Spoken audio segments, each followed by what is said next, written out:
How's it going? Susan Ruth here. Thanks for listening to another episode of Hey Human Podcast. This is episode 195, and I sat down with Rich Baker. He is an actor, a director, a writer. He does improvisation. He is a teacher at the Second City. He was my teacher for one of my courses at the Second City.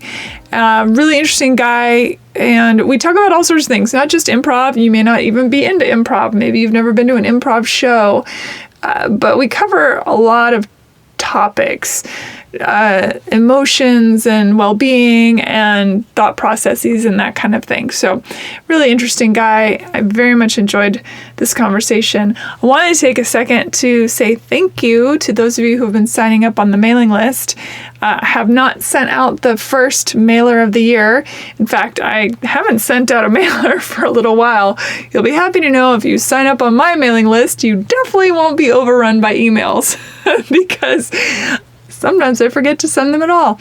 But I'm going to be doing it. I'm very excited because a lot of people have been signing up, and that inspires me to send something out, and I will do that. And like I said last year, at the end of the year of 2019, I've got some stuff in the works that I can't wait to announce, but I'm not going to announce it yet because I want to get it more complete before that happens. Ooh, what could it be?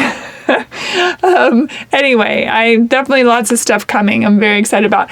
Last couple weeks, I have been interviewing like crazy. I've talked to all sorts of people and really looking forward to those episodes coming out. Lots of variety and interesting folks from all over the place. Very excited about that. So definitely tune in and go back. You know, if you're just now learning of Hey Human, I encourage you to deep dive. There's so many episodes. I know that can be overwhelming, but you can cherry pick, just go through and whatever floats your boat, grab that one and listen to it. I have to figure out something cool for the 200th episode.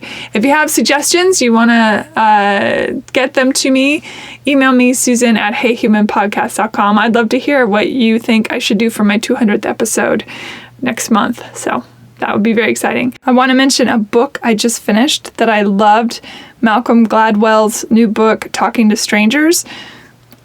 It's excellent. It's so good. I recommend it highly. So definitely, I don't know if you've gotten into Malcolm Gladwell before. I've read all the books that he has written.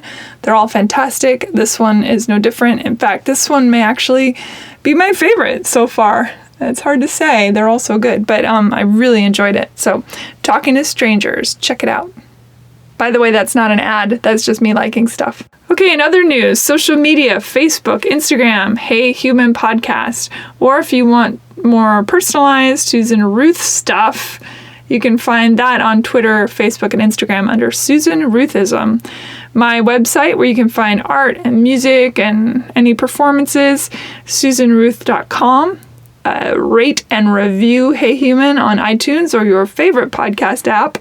Check out the links page on heyhumanpodcast.com. I do different links stuff for every episode. I think you'll enjoy it. You can go back and see all sorts of books and movies and articles and all that sort of stuff that have to do with whichever episode is coming out that week. So that's kind of cool. Already gave you the email on how to reach me. Please do. I welcome your emails.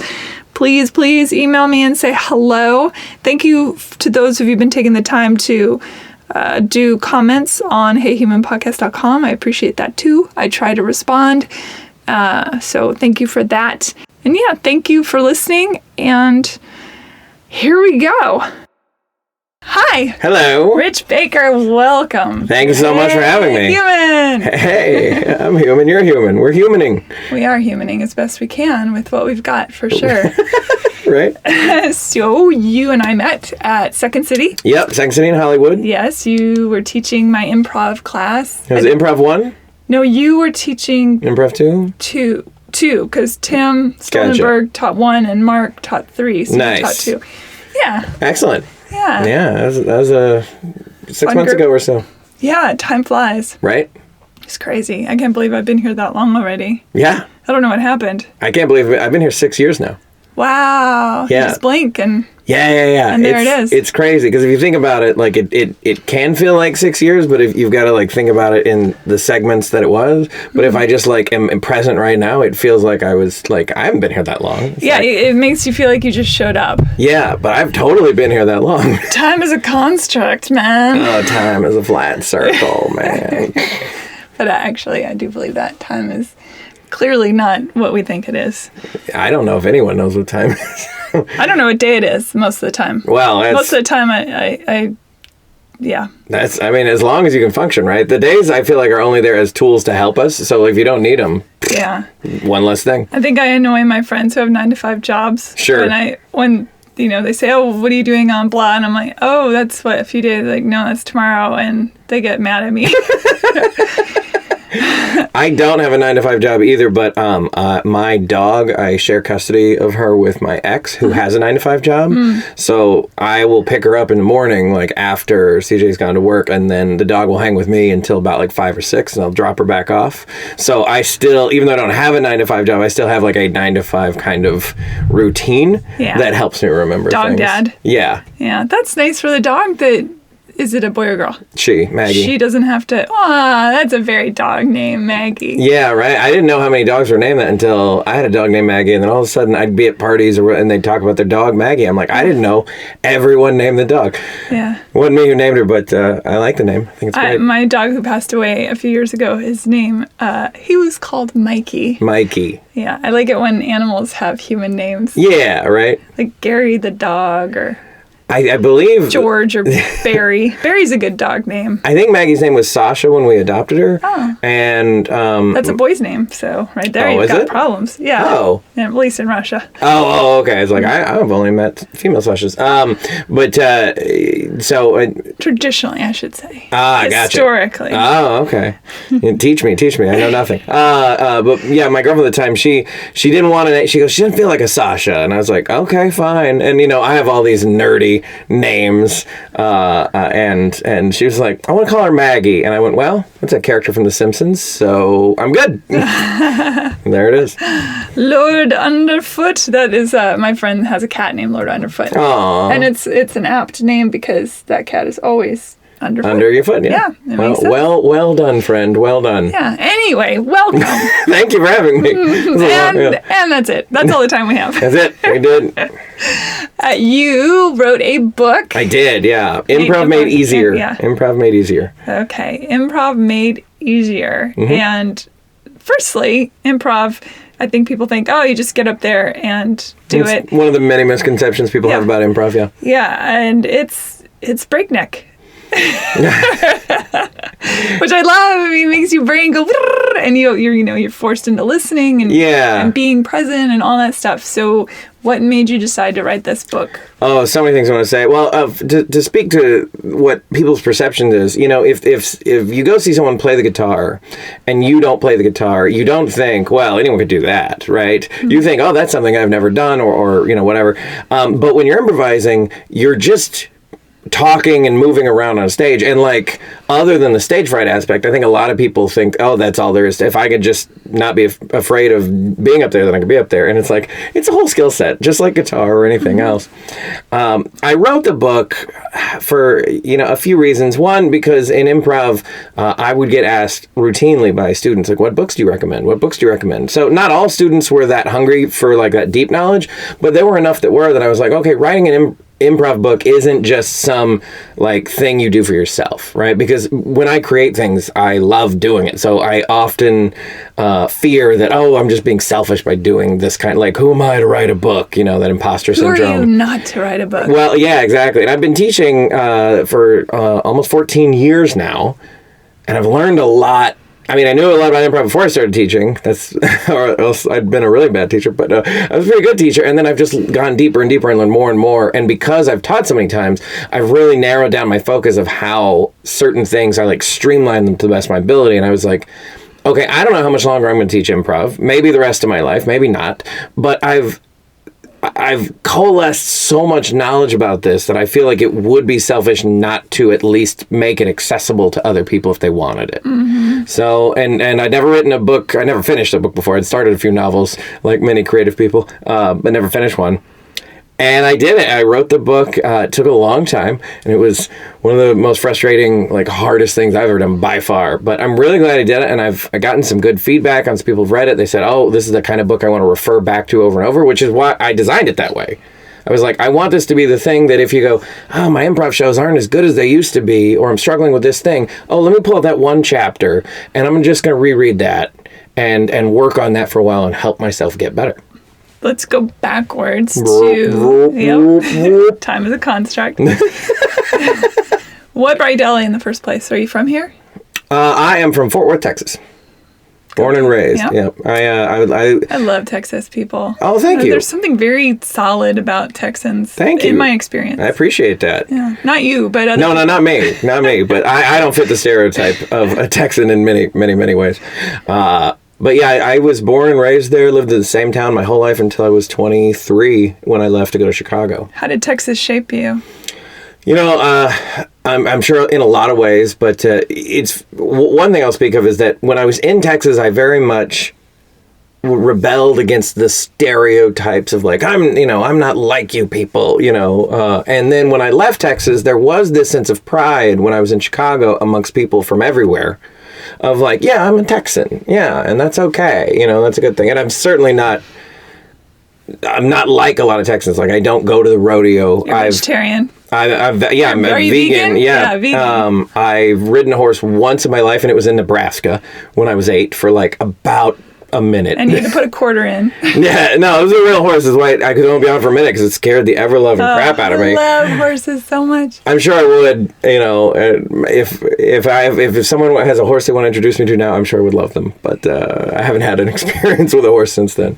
But yeah, I mean, Texas shaped me in, I'm sure, many ways that I'll never know. But, there's definitely still a little bit of that Southern, like, yes, ma'am, no, ma'am, let me get the door for you, that kind of thing that was bred into me, which I do appreciate because I like being that guy.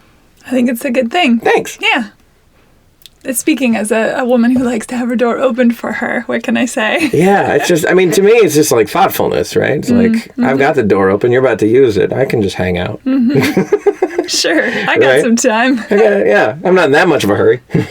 What made you decide to go to Chicago? Was it for... Improv. Yeah, okay. Yes. So were you already doing that in Texas? Yeah, so the story, and it's in the book too, but in 1999, I was a senior in high school. I was just about to graduate. There was a girl in my class who I knew, and but we weren't like best friends, but we knew each other. She was having a little birthday thing. I wasn't invited. And I happened to call a friend of mine who was invited. I didn't even know about the party. And I was just seeing what he was doing. I was just like, hey, what are you doing tonight? You want to hang out? And he's like, oh, I'm going to this birthday thing. You should come. And I went, I don't go where I'm not invited. I'm like a vampire. So he had this great, brilliant argument. And he was like, come on. And I went, oh, I can't argue with that. So I did. And to this girl's credit, she was super cool because like she never was like, you weren't invited, or it was never weird at all. It was very accepting. Because she was a vampire. Maybe. She was very pale. This is redhead. So are there redheaded vampires? Of course. Well, then I think those are the top echelon of vampire. She was a badass vampire? Nice. The more you know. So her birthday wasn't like a party. It was like an outing. And we went to something called 4-Day Weekend. No one in the party knew what it was. It was a show in downtown Fort Worth, so it felt very fancy. And it was in the same building as the Riata, which is a really like rich person's fancy restaurant. It's not connected with other than the same building, but the building itself is just a little bit like, oh, this feels adult, and we're all like 17, 18 years old. So we went to see this show. And I'm putting a nickel in my penny loafer. So we went to see this show, and the show claimed that it was all improvised. And that didn't jive with me. I didn't understand that at all. It's like, no, you can't. That's not how it works. It's like, let me tell you how it works. I'm 17. I know everything. You have to write something down and rehearse it in order to be funny. Trust me. I know. And had you done theater in high school? I'd done theater, I'd done singing, I was a huge movie and TV actor. I'd counted who knows how many hours watching stand-up comedy. So I was very much like a fan of the world and had done, some acting and singing and stuff. I'd never done comedy in the specific sense, but I still just literally couldn't believe you could make it up. So I was going to catch them in the act. They had 2 shows a week, Friday and Saturday. So I went back every Friday and Saturday for I think 8 weeks in a row. Catch him, not improv. Catch him. Sure. And so just to put my mind at ease and go, oh, see, they did write that joke. They're using the same joke over and over, and it's not improvised, and my worldview is not damaged. Okay, we can move on. But they never repeated a joke. It was all different content every time. And I was like, this son of a bitch, this is improvised. So I went up to, after the show, I went and found one of the performers, and I said, how? And he said, we got classes. So that's when I started. So that was the spring, April of 99, I think. That's when that happened. Mm-hmm. And you were in the Texan improv group that you were in, and then, or the classes and... Well, so that group was called 4 Day Weekend, and they weren't hiring anyone, but they had a training center. And then so while I was going through that, I also co-founded Senseless Acts of Comedy, which was a comedy troupe at TCU, which is the university I went to after I graduated high school in the same town. Mm-hmm. And then after college, I'd done that for 2.5 years in college, but then there was some troupes in Dallas that I formed some, and I started some, I auditioned for some. So, I got a lot of play there, and I was taking classes at 4 Day and doing that, and then had my own troupe, and then had these other troupes. So I was starting to accumulate a lot of hours on stage at that point. Yeah, and what made you take the leap for Chicago? Well, I knew that I wanted to. So I went to college thinking that I wanted to be a director, a film director, and it's funny because I am still a film director, but I went away from it for a long time because the improv thing spoke to me so well, and I loved it so much.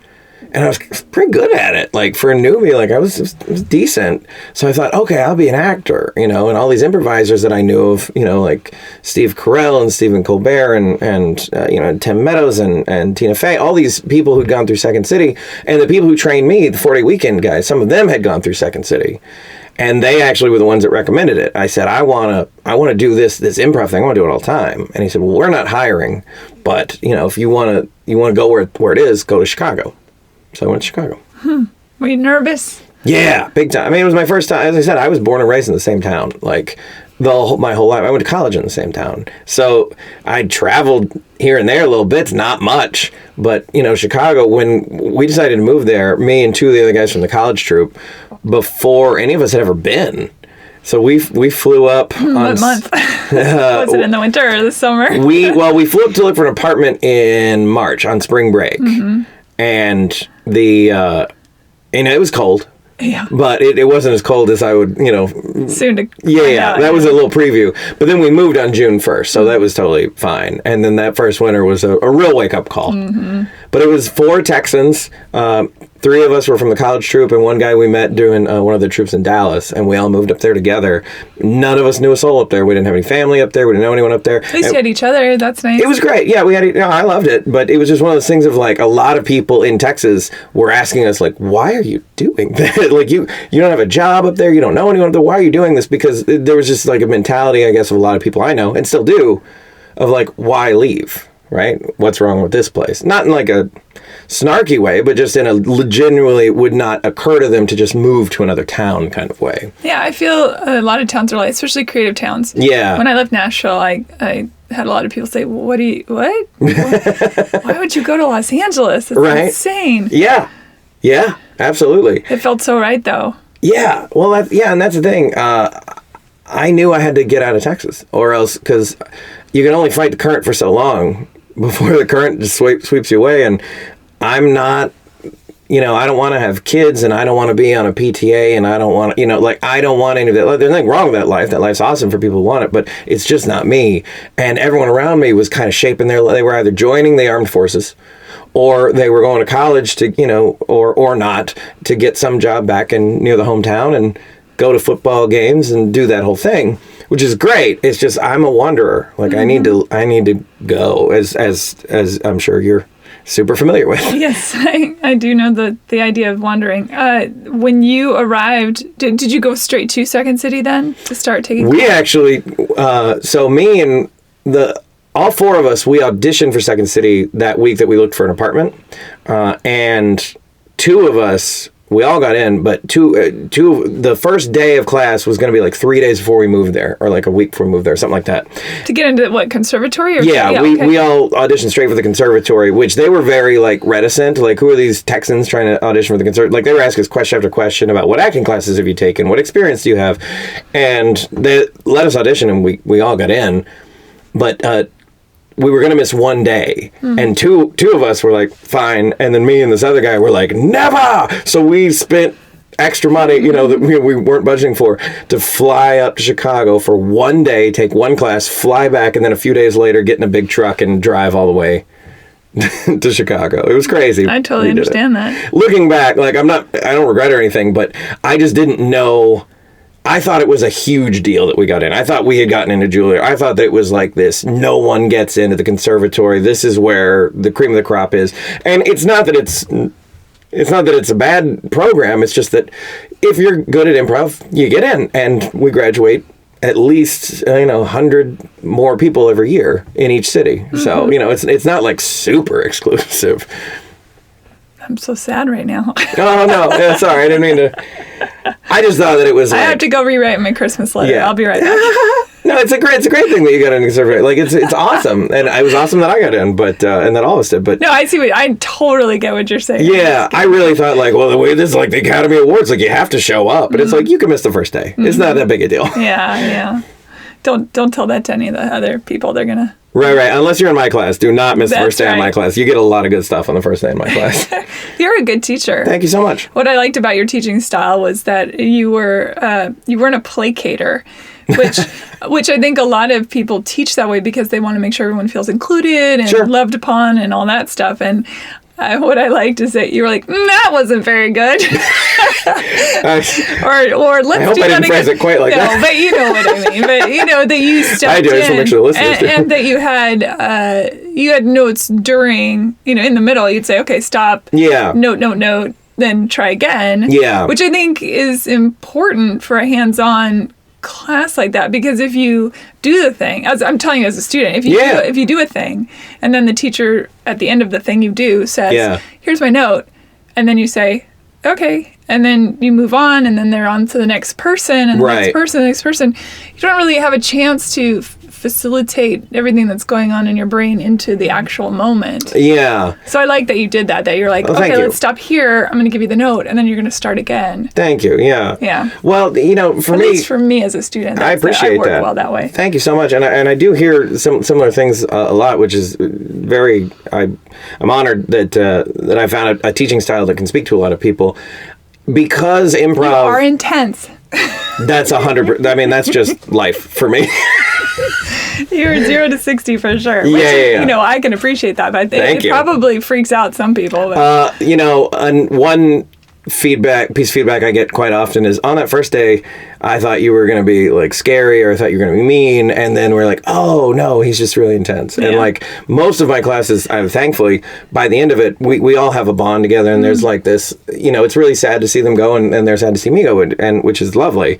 That's the way it should be. But yeah, on that first day, a lot of people, if you ask people's opinions about me on day 1 versus day 7, they're usually quite different. Sure. Yeah. So the reason why I think that a lot of teachers will placate people is because improv has this big, inclusive, like, yes and, like, every idea is great, and that's kind of where we start from.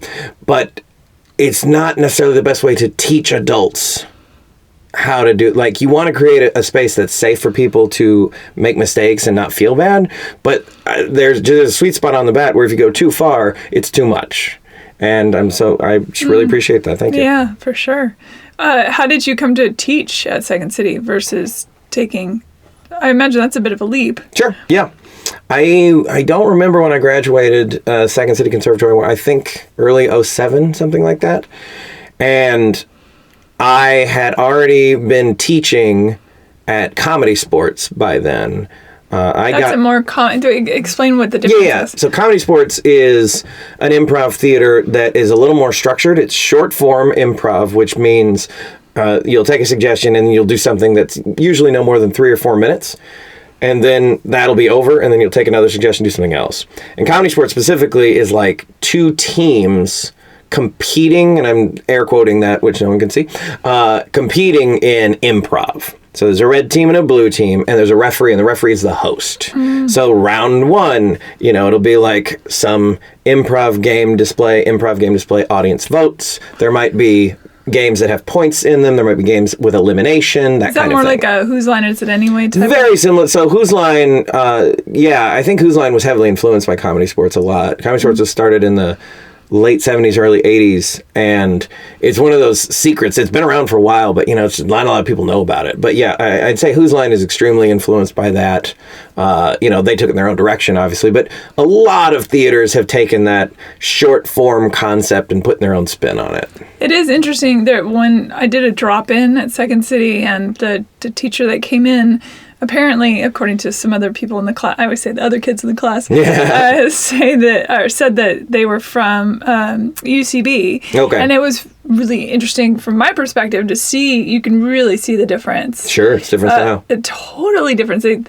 That person was looking for the joke more than anything else. And I thought, wow, that's completely different than anybody at Second City is always like, don't go for the joke, go for the relationship, the emotion, the connection. And there's nothing wrong with it. I like to say it's kind of like Kung Fu and Taekwondo.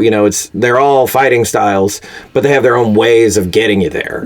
And UCB has a model that speaks to a lot of people. For me personally, I like the slower, patient, grounded relationship stuff as opposed to the quick jokey. I've done quick jokey. I'm happy to do it, but I like to do it if the moment presents it rather than by design, per se. That makes sense. Yeah. When you started teaching, was it weird to go from student to sensei in the whole, because I imagine it's just a different way of looking at things. Suddenly you're not looking at it from the perspective of inside the fishbowl. You're outside the fishbowl tapping on the glass saying, oh, the castle's over there. Yes, it's probably like that for a lot of people, but I feel like teaching is something that's just in my DNA. So, for example, when I took an I term, which was what it was called at the one college I went to, I took a college algebra class in 2.5 weeks, like during the Christmas break, so that I could knock out a whole semester really quickly. And after so it was like 4 hours a day. Like hell to me. It was like 4.5 hours a day, 5 hours a day, something like that. And I remember after day 1, I was like, oh, I'm just going to do my homework here so that I don't think about when I go home. And that'll be fine. And I opened my book, the teacher left, I started doing my homework, and a bunch of students kind of came around asking, like, what are you doing? I was like, I was just doing the homework. And they're like, can you explain this? Can you explain this? And after day 2, once the teacher was done, it was just kind of assumed that I was going to stay back with the whiteboard and the pen and break down algebra concepts for a bunch of people, which I loved doing. And it wasn't the only time I've ever taught. So even when I go through classes when I learn something new, I'm never really just a student, because I'm looking at it from a how to do it point of view, but I'm also watching the teacher or modules of learning, because I'm going, okay, what method is this? So it was different. It was fun. I was very excited about when I first started to teach, but to me, it felt like finally, as opposed to, oh, this is different. Why do you think it is that in especially pop culture on television and stand-up and all that stuff, people throw improv under the bus so much? You hear that offhanded joke constantly. Absolutely. Sure. Even from improvers, so why do you think that is? I wouldn't be me if I didn't just, and you say it how you want, and everyone else says it the same way. It's improvisers. But everyone says improvers, and I need to let it go, but I can't, Susan. I just can't let it go. That's all right. I sit corrected. The reason why improv is thrown under the bus a lot, there's lots. One of them is, unfortunately, most improv is bad. Like most improv, if you're looking at it from the point of view of a product, of a show that people pay money to go see, it is usually I'd say more often than not, and I've traveled, I'm talking about U.S. because I haven't done a lot of international stuff yet, but I've been in so many cities, at so many different theaters, and so many improv shows just aren't that great. They want to be great, they're trying to be great. Usually, sometimes people are just lazy, but improv is very hard for some people. Improv is not something that a lot of people will invest their time in because they're not getting paid, right? If you put on a play and you paid everyone equity wages, you're probably going to get people that care, who have a lot of experience, who come in with tools and techniques, and they're ready to learn and go, right? Improv shows are almost always unpaid, and people will sometimes even dress extremely casually, like wrinkled cargo shorts and, a sleeveless t-shirt, and that's a bit of an extreme example, but you see it all the time. And I just think a lot of improvisers don't think about improv from the point of view of a paying customer. Either because they've given up on the fact, improv will never be, or I don't know what reasons, but it's not a product in many. Now, there's exceptions to that rule. Mission Improvable, if you've ever seen them, we have a home show Fridays and Saturdays in Santa Monica, and it's a touring troupe for colleges. The touring troupe, that's their living. So when I was touring colleges, like, if I wasn't funny, like, that could jeopardize my job. So we were funny every single time, right? ComedySportz paid, and their uniforms, right? Both of these shows have a look. You're not going to see people showing up in their street clothes. Mission Improbable, there's like white shirts and ties and glasses, and they look like secret agents. ComedySportz has jerseys, and there's teams, your name's on the back of the jersey. There's it's a product. But unfortunately, a lot of improv shows are more for the benefit of either the people performing it or the students of the craft and the crowd who are watching it and just kind of analyzing it. Which, there's nothing wrong with that. It's just, I think we have to make a distinction between, is this a product or is this more like a hobby? Mm-hmm. And a lot of people treat it like a hobby. A lot of actors, especially in LA, treat it like a tool in their tool belt. And so, but if you're going to do improv and you want to put on a great show and you want to, kill this stereotype that is true, unfortunately, that improv is just like, it's just improv, then we got to make it a product. We got to do better shows. We got to be more consistent. We have to wow the audiences. We can't just make them go, oh, that was interesting. We need them walking away like they just walked out of, an event. Yeah, like they just walked out of some Broadway show and they're like, oh my God, can you believe that was amazing? We got to tell our friends, we got to come back. This is fantastic. I have this book here, the Second City book, and it showed the photographs in it from all the different decades, and everyone is, Dapper Dan. Yeah, Second City is a professional theater. They get paid equity wages to be on those stages. Second City Hollywood doesn't have an equity stage, but Toronto has a main stage, and Chicago has, I think, 3 stages that pay. And and to be fair, also most of what Second City does as far as those shows is sketch. And the difference between sketch and improv, for anyone who doesn't know, they get confused often. Sketch is written and rehearsed like a play, and improv is not. And it's rehearsed, but it's not. But they mine their sketches a lot of times from the Exactly. improv. So Second City will, we teach you improv both for performance and as a tool to create sketch material. Mm-hmm.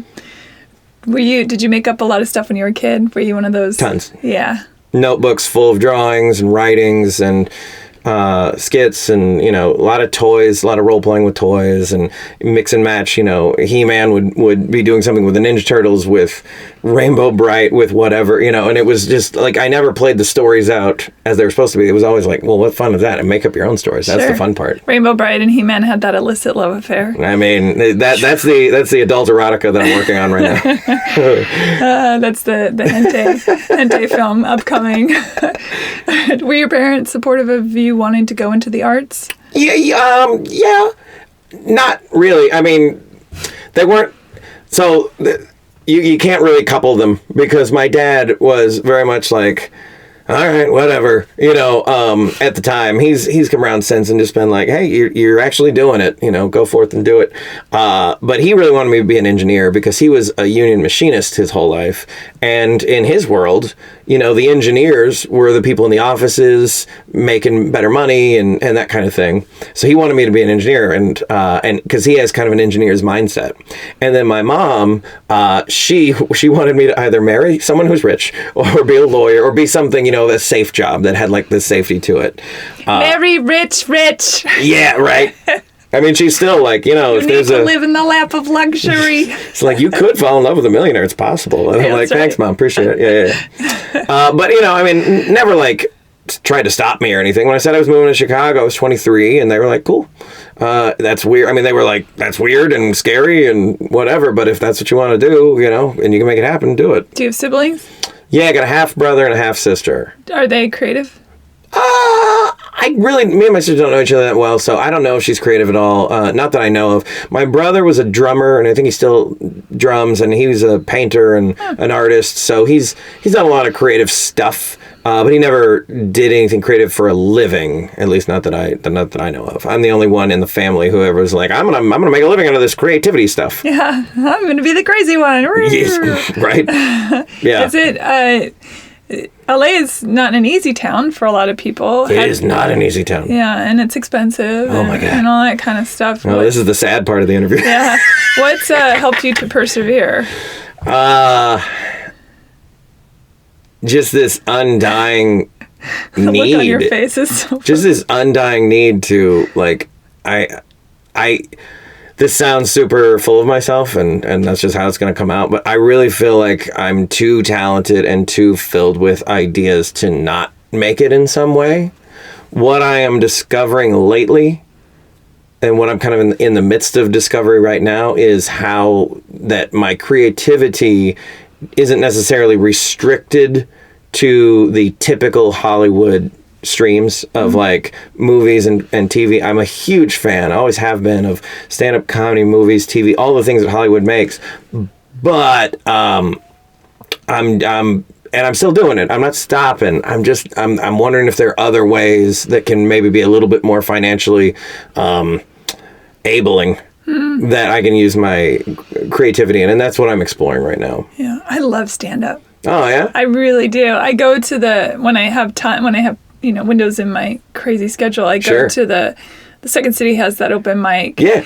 And I think I've mentioned this on the show before, but what delights me, because I want to do it, but I'm scared. Sure. Like I am about everything. I'm scared until suddenly I just say, fuck it, you're scared, do it anyway. Right. Not quite there. I mean, I write the jokes out and all that stuff, but regardless, I go and I watch, and it's, firstly, they're so brave. So I honor that. And these people that are getting up there and just like, this is it. And sometimes it's bad and sometimes it's good. But even the bad is still pretty good because they're up there. Right. They're trying. And to watch, I've seen some of them over the past 6 months, and you see their growth, and they're getting more comfortable and more grounded into themselves, and their jokes are getting funnier, and it's so beautiful to watch. It's exciting. Yeah, it's a blossoming. It's lovely. Yeah. And I'm close to doing it myself, but not yet.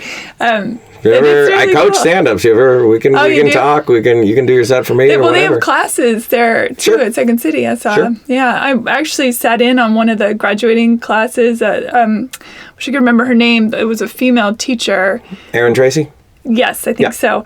Oh my God, the students were hilarious. Yeah, she has some good students. It was really wonderful and so inspiring. It's like, as a songwriter, when I go to see other musicians. Sure. And you immediately go home and you write 12 songs. Oh, yeah. You're so inspired, I bring a notebook anytime I watch a sketch show, any kind of comedy show. I always bring a notebook with me because I can't help but be inspired when I watch other people do their craft. And then it just gets me going, I want to play too, and so I'm often just like jotting down notes and stuff. Yeah, it's fun to go watch it. There's such a freedom. As a consumer of it, to go and watch, not just at Second City, but I've seen other places do improv, obviously. It's all over the place. Sure, there's improv a lot of places. Yeah, and it's interesting. The thing that at least happens for me is it's a permission. Watching people just throw it out there, you start to feel like, you know what, I can throw it out there. Sure. Why not? Why not? It's that mirroring thing that I love so much. It's one thing I love about teaching is, showing people how that they can participate in something that they're scared of. Because, most people on day one are pretty scared. And then, it's just this through time and exercises and the right mindset and words, you can get someone to go, okay, this isn't as scary as I thought it was. Oh, this is actually fun. And you can get people safe to where they can start throwing it out there. I love that term. I'm going to start using that. Throw it out there, y'all. Get the y'all on there. That Southern thing. So you had a pool party. Yep, for my birthday. Yeah. And we were all there sitting around the table, snacking, whatever. And you said something, and I gave you a little heads up that I was going to ask you this because. Oh yeah, you did. I forgot about it. Because I think this is really interesting. You made a comment sort of offhandedly to someone about anger. Okay. And you said, I used to be an angry person, and I'm something I'm always working on, and I wanted to dig into that a little bit because it's such a human trait. Yeah. And here we are, being all human and stuff. Hey, human. I had pretty severe anger issues most of my life, from like childhood through, I'd say like early 30s, maybe mid 30s. Were they from something, or just you were that kind of kid? No. Well, the thing is people who knew me at different stages of my life would mostly be blown away to hear me say that, because I think a lot of us think anger management issues and you think lashing out, yelling, that kind of thing. But I had, a different combination, because I would get angry, but I didn't want to show it. So I kept it internal. I did some external things every once in a while, but it was always by myself, and it was to inanimate objects. So when I was like 14 or something like that, I remember I punched a wall that was made out of, it wasn't wood, but it was like some, that kind of like fake wood paneling thing. And I actually like put a crack in it, hurt real bad. And I went, okay, I can't do this, because then I'll leave evidence behind. So when in high school, there was a lot of real anger years, and I would punch bricks. There was several walls of the school that were bricks, and I would go find a place where no one was in it, and I hit them. Jesus, good way to break your hand. Yeah, I busted up my knuckles several times. Wait, what were you so mad about? Oh, I mean... Just being a hormonal teenager? Yeah, I mean, there's a lot of specifics, but it's less about the specific trigger that got me into the anger, and more about the anger that just built up over time and just kept, and it was residual. It's like you put money in an account that is exponential, and you get a lot of money. If you put anger into that same account, all of a sudden you are just swimming with a lot of anger, and that's what happened to me. Homemade powder kegs. Yeah, I have a very since childhood, I have an extremely overactive sense of justice. So I remember like seeing some Disney movie. I don't even know what it was. It was about like a dog, and there was like a litter of puppies and he was like adopted and different, and they would like do something, and then the family would blame this dog because like they framed him, and I would just be like, they're so angry, like, why did you do that, right?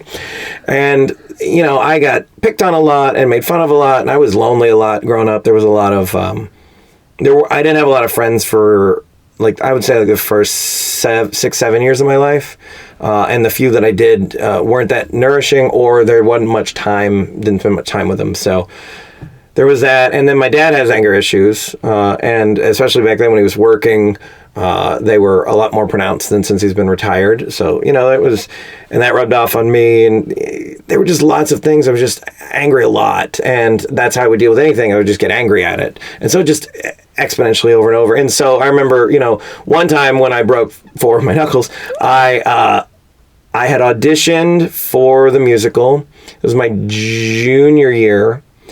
And so I'd been in every musical all 4 years, and I was kind of a point of pride to me. I was like looking forward to that, getting in high school. I'm going to be in the musical. They do one a year. And it was Guys and Dolls. It's a musical, and if you're familiar from the cast, I was cast as Nicely Johnson. Mm-hmm. Now, it's one of my favorite musicals. Yeah, it's a great one. So good. Right? Oh, that's fun. Now, Nicely is not a bad character. He's got plenty of good scenes, but he's not one of the 2 main characters. And I was like, no, I'm this singer. And back then I thought I was going to be a Broadway star. That was kind of where I aimed. So when I got the 3rd male lead, I was like, well, this is it. I'm a bad singer. I'm never gonna be anything. I'm never gonna go to college. I'm never gonna be on Broadway. This is the worst. And I would just I went outside and I just wailed on these bricks, and it hurt so bad. But I was so angry, I didn't know what else to do. So eventually, I figured out how to not do that. Thankfully, and my knuckles they look unworn right now. How did you get to that spot? Because I think a lot of people can see themselves in those feelings. How did you get to the other side of it? So I didn't necessarily deal with the root of the problem at first, but just getting out of high school and into college was very... High school sucks. High school was very hard. College was a cakewalk. College was like the best 4.5 years of my, pre-30s life by far. And it was, I was suddenly in a classroom where I was actually interested in the material because the teachers weren't, coaches. Dicks. Yeah. And dicks Yeah. and just like not good at their job. Sure. And also I No wasn't... offense to all the great teachers out there. We know you're out there. And it wasn't the only, a lot of bad ones. I also wasn't surrounded by a group of people who, half of whom thought that a good day was when they beat someone up or made fun of someone or, stole someone's money or, I grew up in a school that had, it wasn't like crazy dangerous, but I mean, it was a lot of fear there for me. I got picked on a lot, and there were a lot of just angry kids who were a lot angrier than I was. Shouldn't have gone to Attica High. So just getting into college, there was a lot less triggers, so I didn't really deal with the problem there because I still didn't think I had some underlying issue. And when I was in a better environment, it didn't go away, but it was a lot better.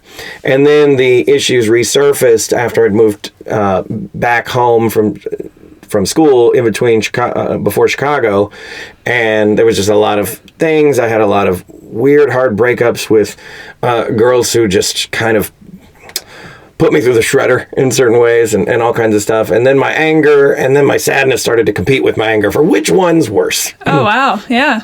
Yeah. And then I started doing reflexive work on myself probably back in, I was probably 34, 35, so about 3 or 4 years ago. And I really just delved into, okay, I have a lot of issues, and I think that they're hurting people around me in certain ways, and they're also hurting me in certain ways that I can fix. So I started just read a ton of books and listen to podcasts and watch videos and talk with people about stuff and really pay attention with what other people were dealing with and that kind of thing. And through a lot of work and time and patience, it never goes away. It's kind of like chicken pox, right? It's always there, but you can keep it dormant, fewer and far between as far as outbreaks, that kind of thing. That's what I think of. Mm-hmm. Yeah.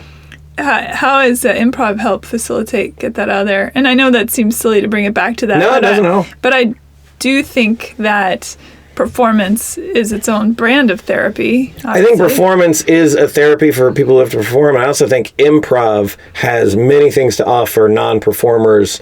As aside from just like practical skills, it also there's a lot of things that you can do that can help you just internally with improv. And the number one rule of improv that everyone agrees on used to be second C doesn't matter. Yes, and that's just a fun way to live life, because the way I like to put it is, whatever happens now, the next moment when you're yes-anding is a direct response to that moment. In other words, you're not thinking about anything, holding on to it, waiting for a moment, and then putting it out there. You're responding moment to moment. And I think a lot of times, that doesn't mean that you don't plan ahead or anything like that. It just means being aware of what's happening right now. How are you feeling? What's going on with you? What's going on with the people you're around or the environment that you're in and all that, and just going, what is my next move based on this? It's really exciting to watch people that are truly in the flow of it. Yeah. Yeah. There's nothing like it, really. Yeah. I went to see the Shakespearean improv. Yep, Improv Shakespeare. They're another example of a group that puts on a product. They have a show that they can sell. That was extraordinary. They're great. It was at the, what do you call it? It starts with an L. Largo. Okay. At the Largo. And I laughed throughout the whole thing. It was beautiful to watch. Yeah, they're fantastic. So funny. I was actually in Chicago when they formed. Oh, yeah. Yeah, I saw them before they became, when they had their first run at the Second City in Donnie Skybox, and I haven't seen them in a while, but they're all really good.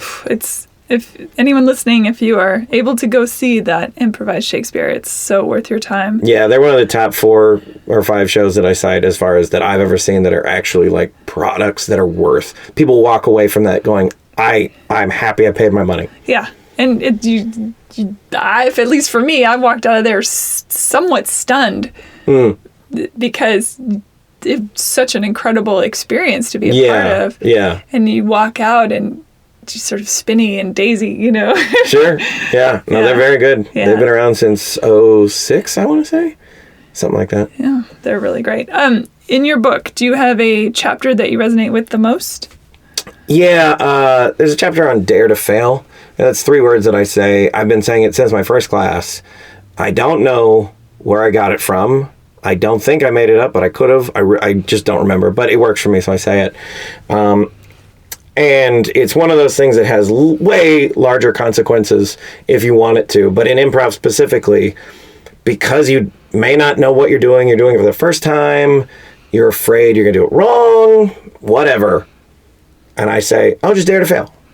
And I mean, what I'm saying is, I want you to fail. I want you to dare yourself to fail. I want you to get up there and be so excited about failure for a couple of reasons. One, just put it on a timeline. Let's say that you need to do 100 improv scenes before you feel comfortable. Now, I don't know what number is right. It could be way small or way big.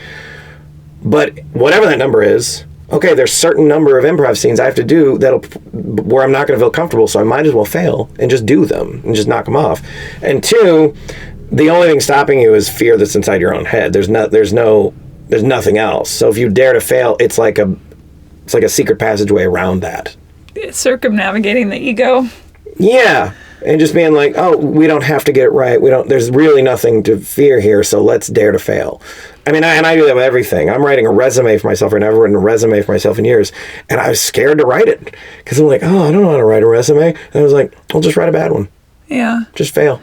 Well, I learned more from fucking up, honestly, sure. than I've ever done by getting it perfect the first time. I think which anyone never happens anyway.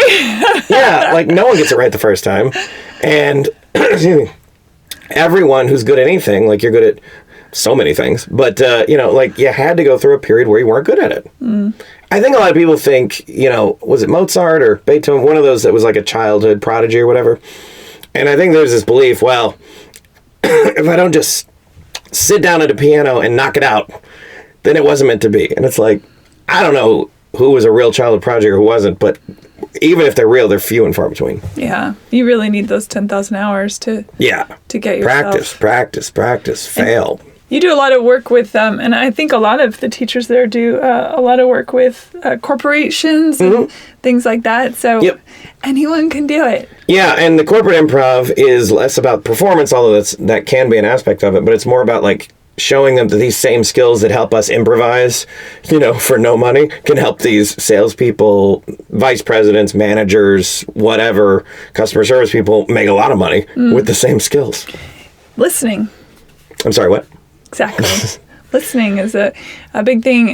The thing that I also... being able to listen to what a body is saying, not just what a mouth is saying. Being able to listen to what eyes are saying, or an ear twitch, or some sort of micro movement is so much of it. And I do think that sometimes falls by the wayside for people because we're in our own head all the time. Sure. And this is just in real life. This is not necessarily just improv, but just absolutely. In real life, there's so much nonverbal communication. Yeah. It's way louder than the stuff actually that's coming out of someone's mouth. Oh, yeah. But most of us spend our time worrying about what we're going to say next. And so, that's tough. How do you get people to break out of, because it's such a human thing, how do you get people to break out of that thing of what I'm going to say next, I'm going to say next, I'm going to say this thing next, I'm going to say that, because that's a huge part of it. Absolutely. I put them in situations to where when they exhibit that behavior, the thing doesn't work, and when they exhibit the being present, it does work. And I can reinforce that, but like I never have to teach that because I'll put them in an improv game. I'll explain the rules, and then you can tell I can at least after all these years, who's thinking ahead. And I'll be darned if it's not them, it's someone who's watching them going, I feel like if you listen and just respond, it probably works better. And I was like, oh, weird. What a cool lesson. I'll have to write that down. There's a thing that you did with us. I can't remember if Tim did it too, but it was the gibberish one where you sit and instead of using words, you have to, you can only speak in gibberish. Yep. And I really enjoyed that a lot because it's amazing all the things you can get across. Yeah. Because it's not just about what you're saying. In fact, it's not what you're saying at all. Yeah. It's your tone, it's your body language and all that stuff. And I came out of that class, I thought, man, they should do that in couples counseling. Right. Could you imagine what would transpire when people stopped listening to the words and started feeling the feelings? Yeah. Whoa. It's so amazing, and because I've been doing improv so long, I'm sure I probably used to be like this and just have forgotten it. But so many people get stuck on, but they said this, and I was like, yeah, but what did you feel? And they're like, I don't know what you mean. You know, and I'll get that a lot. And I'm like, okay, improv isn't just a script that we're making up. It's an experience. And you feel your way through experiences just as much as you listen or watch or anything else. Like, there's like, what is this moment feeling? Which is why I think, and I'm this is a compliment to you. I will listen to podcasts sometimes, and the interviewer is clearly not listening, or vice versa, or the person being interviewed is not listening, and it's less of a conversation, more of just like one person talks and they stop, another person talking and they stop, and it kind of matches up, but it doesn't really match up, you know? And like, one thing I love about your podcast is like, you are 100% present, and I'm saying that as someone who's present here with you, but also listened to several of your episodes and be like, oh, Susan's right there. Thank you. This is an experience, and that's why listening to the recording of it is valuable, because people are hearing a real, very present two people in a moment talking. Thank you. That's a big compliment. Absolutely. I appreciate it. One of my most uncomfortable moments in class was when you had us do the emotional numbers. Yeah. Where, okay, you're angry at a 1. Now you're angry at a 2. Now you're angry at a 3. And right about 3, I'm like, oh, I do not like this so much at all, you know. Was it just the anger, or was it all of them? It was the anger. Yeah, okay. Because I've done so much therapy.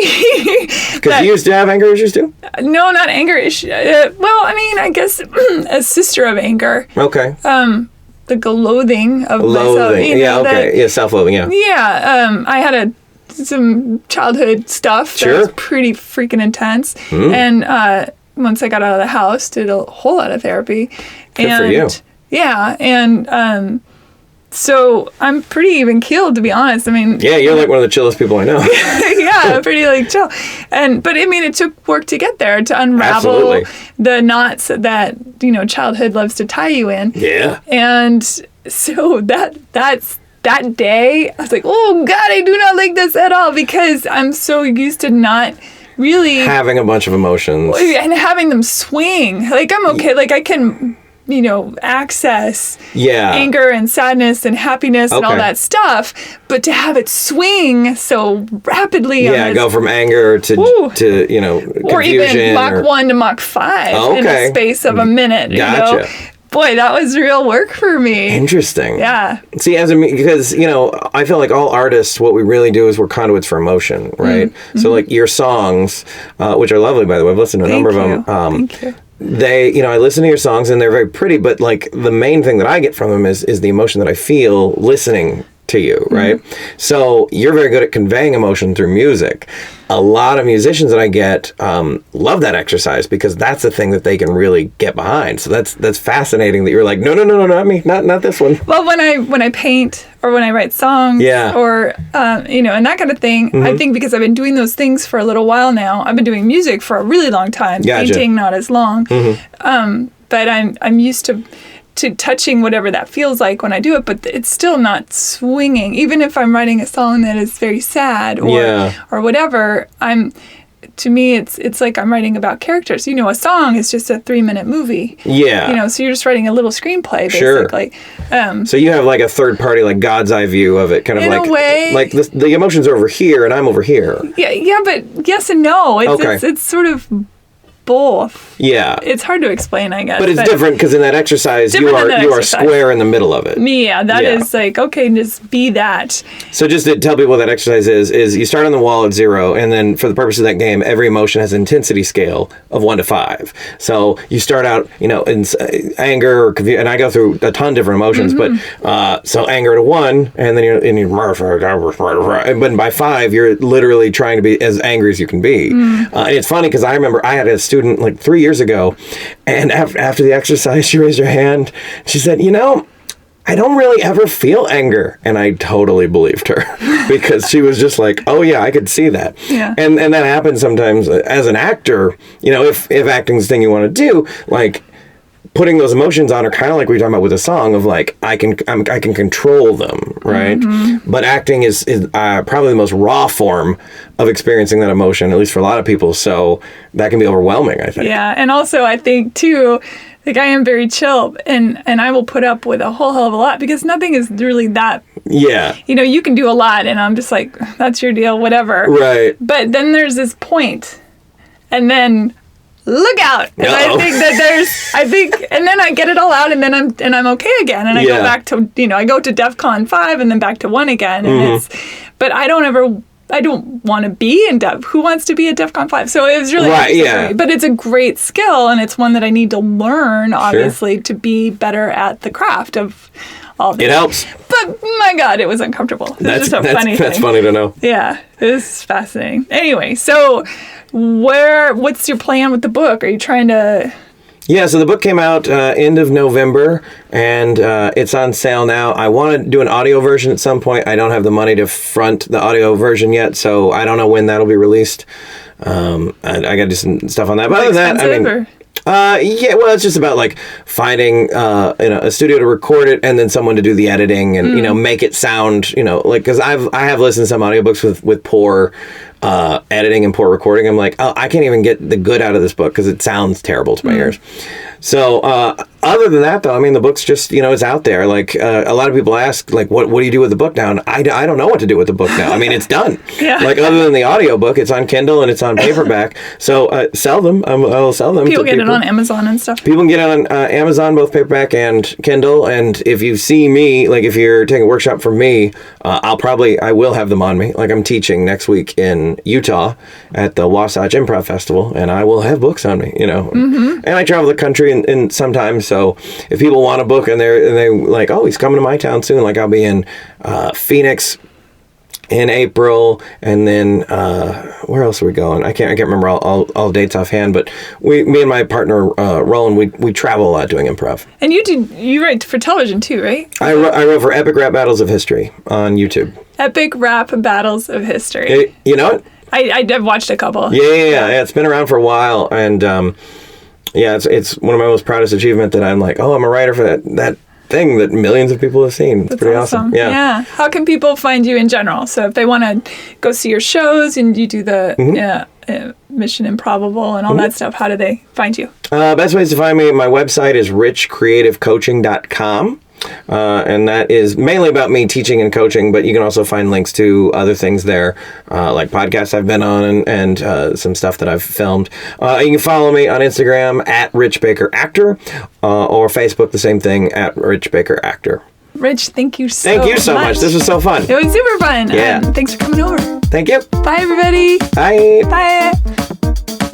Rate and review Hey Human on iTunes or wherever you listen to your podcasts. Thank you.